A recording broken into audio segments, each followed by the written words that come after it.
Mesdames et messieurs, vous venez de suivre l'échange entre les deux chefs d'État ici. Du lancement des programmes des systèmes de passation des marchés.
Je vais me tenir prendre un verre tous ensemble.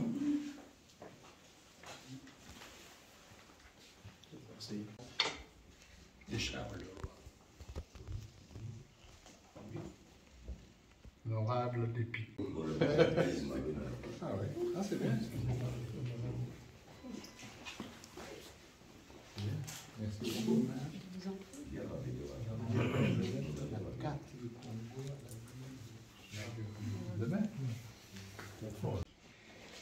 Monsieur le conseiller communal, mesdames et messieurs, en vos titres et qualités, permettez-moi de commencer par excuser monsieur Paul Magnette, le maire de notre ville, qui regrette vivement de ne pas pouvoir être à nos côtés aujourd'hui. J'ai l'honneur de représenter le collège communal de la ville de Charleroi. En ma qualité d'échevine des relations internationales de la ville de Charleroi, c'est un très grand honneur pour moi de vous accueillir ici aujourd'hui. Si votre délégation fait escale à Charleroi, après un passage par la capitale belge, ce n'est pas un hasard. Les liens qui nous unissent à la communauté congolaise ont toujours été très étroits à Charleroi. Soyez donc les bienvenus au sein de la plus grande ville de Wallonie, et plus particulièrement dans ce magnifique château qui date, comme je vous le disais, du XVIIe siècle. Nous sommes ici à Monceau-sur-Sambre, l'une des 15 communes du territoire de la ville de Charleroi, et ce château, vous avez pu le voir, est situé dans un magnifique parc que nous avons rebaptisé le parc Nelson Mandela. Permettez-moi, en ces tout premiers jours de l'année, de vous souhaiter à toutes et à tous, ainsi qu'à vos proches et vos familles, une année 2023 remplie de prospérité, de joie et surtout de santé. À Charleroi, nous pouvons nous enorgueillir d'avoir une communauté africaine unie, active et très investie dans la vie culturelle, sociale et associative. Certains de ses représentants sont d'ailleurs présents parmi nous aujourd'hui. Je profite de cet instant pour vous remercier d'être si impliqués d'ailleurs dans la vie culturelle et festive de Charleroi. C'est votre dynamisme qui nous permet de nous rencontrer si souvent, de préserver des liens et de partager des moments de convivialité. Cette vitalité nous permet de maintenir des contacts réguliers avec bon nombre de vos compatriotes. Et non des moindres, puisqu'en septembre dernier, nous avons eu la chance de rencontrer une très grande personnalité, connue et reconnue à travers le monde. Il s'agit du docteur Mukwege, lauréat du prix Nobel de la paix 2018, et venu à Charleroi dans le cadre de la CIPAX. Nous avons pu découvrir l'engagement profond du docteur Mukwege. Nous avons pu entendre son message de paix et ce fut vraiment une rencontre inoubliable. Aujourd'hui, nous avons le plaisir d'accueillir une autre personnalité, M. Mbozo Nkodiapwanga, président de l'Assemblée nationale de la République démocratique du Congo. Je tiens à remercier chaleureusement M. Flao, même s'il ne nous a pas encore rejoints, et bien évidemment M. Gaëtan Bankiza, conseiller communal de la ville de Charleroi, sans qui votre présence en cette terre carlorégienne n'aurait pas pu avoir lieu. Monsieur le Président, je suis convaincue que l'après-midi et la soirée que vous passerez ici, sur les terres de Charleroi, vous combleront de surprises et d'espoir. Tout d'abord parce que Charleroi a été la première ville belge à rebaptiser l'une de ses rues, la rue Patrice Lumumba. En effet, le 2 juillet 2020, 2 jours après l'anniversaire des 60 ans de l'indépendance du Congo, nous inaugurions cette rue avec une très grande émotion. Oh, cela peut paraître peu de choses, mais pour nous, il s'agissait d'un acte fort, d'un acte symbolique, preuve de notre attachement aux valeurs démocratiques et aux valeurs de liberté et de tolérance qui animaient ce brillant homme. Cette rue Patrice Lumumba se situe dans le centre de Charleroi, et figurez-vous qu'elle mène tout droit à une école, le lieu de l'instruction par excellence. Patrice Lumumba croyait en la force de l'éducation pour mener son peuple vers l'émancipation. La formation, c'est là un autre élément qui lie nos communautés. En effet, c'est précisément à Charleroi, à l'Université du Travail, que sont arrivés les premiers étudiants congolais. N'est-ce pas là encore un beau témoignage de cette histoire que nous partageons ensemble? Juste après cet accueil, vous découvrirez les lieux occupés par les étudiants de l'époque. Il y a fort à parier que ces anciens occupants seraient bouleversés par les transformations qui sont en cours aujourd'hui sur le site. Aujourd'hui, c'est un réel campus universitaire que la ville de Charleroi est en train de créer et qui est en train de sortir de terre. Charleroi a en effet réussi le pari de rassembler tous les acteurs de l'enseignement et de la formation sur un même site, permettant ainsi à chaque jeune de trouver sa voie, qu'elle soit universitaire, qualifiante ou technique. Le projet de ville de Charleroi, mené par notre bourgmestre Paul Magnette et son équipe, a fait de la formation une priorité. Nous sommes en effet convaincus, comme l'était Patrice Lumumba, que c'est à travers elle que nous offrirons un meilleur avenir à nos jeunes. Par la formation, nous visons l'accès à l'emploi et le début d'une vie épanouissante. À travers cette visite, vous réaliserez comme ça à quel point Charleroi met toute son énergie au développement de l'enseignement et de la formation. Enfin, nous vous laisserons découvrir notre nouvelle enceinte dédiée au 7e art, qui est située en plein centre-ville. Il s'agit également d'un lieu qui symbolise la renaissance de Charleroi. Vous verrez, renaissance à laquelle nous nous affairons tous les jours. Il me reste à vous souhaiter une agréable après-midi et une très belle soirée sur notre territoire. Je vous remercie pour la qualité de votre écoute. Le bourgmestre de Charleroi, le maire de Charleroi et vous-même pour cet accueil. Nous sommes venus en visite de travail en Belgique, rencontrer les autorités belges pour leur présenter la situation de la République démocratique du Congo. En même temps, en profiter pour remercier les autorités belges pour les efforts qu'ils consentent à accompagner la République démocratique du Congo pour retrouver la paix face à l'agression rwandaise, face à la violence perpétrée par le groupe rwandais. Il leur expliquait également les drames humanitaires qu'entraîne l'agression rwandaise et la violence des groupes armés étrangers.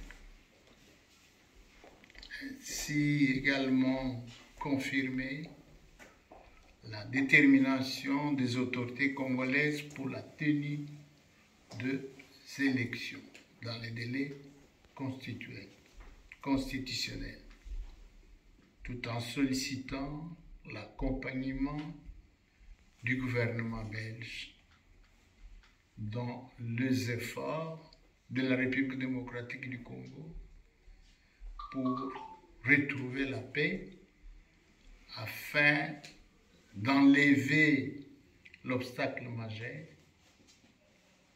qui est la guerre, l'agression rwandaise et la violence des groupes armés afin que les élections soient organisées dans le pays les mêmes jours sur l'ensemble du territoire de la République démocratique du Congo. Et nous en avions profité pour visiter la ville de Charleroi, ville qui accueille de nombreuses familles congolaises, ville qui a formé beaucoup de Congolais. Charleroi reste quand même le symbole d'une forte amitié entre la communauté congolaise. Et nous avons voulu témoigner, honorer cet enthousiasme, cet esprit de solidarité des autorités de la ville de Charleroi et du peuple belge en général. Nous pensons que nous trouvons à Charleroi, nous pouvons solliciter le jumelage de la ville de Charleroi à un territoire ou à des territoires dans une province martyre de notre pays, notamment la province du Nord Kivu, où nous avons beaucoup de drames humanitaires. Nous pensons que Charleroi, par son attachement au peuple congolais, peut jumeler avec Goma, Rutshuru et Beni.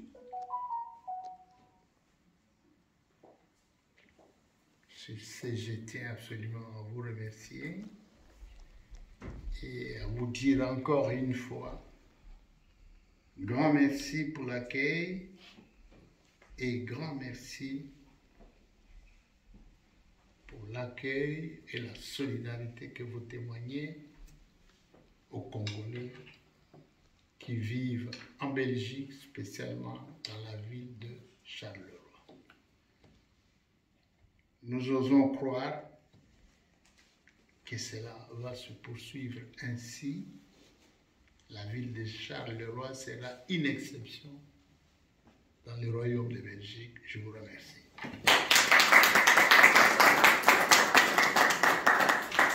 Laissez-moi vous remettre un petit présent de la ville de Charleroi.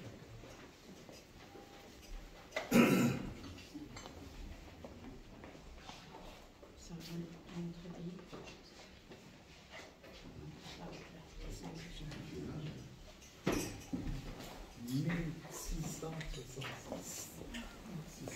C'est la fondation de la ville.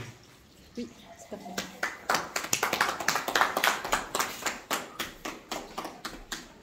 Nous remettrons demain à la ville la carte de la République de Congo en marbre.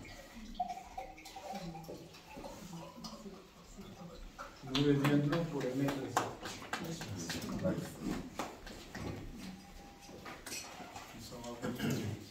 Un petit rafraîchissement peut-être. D'accord. Les ventres ne refusent rien.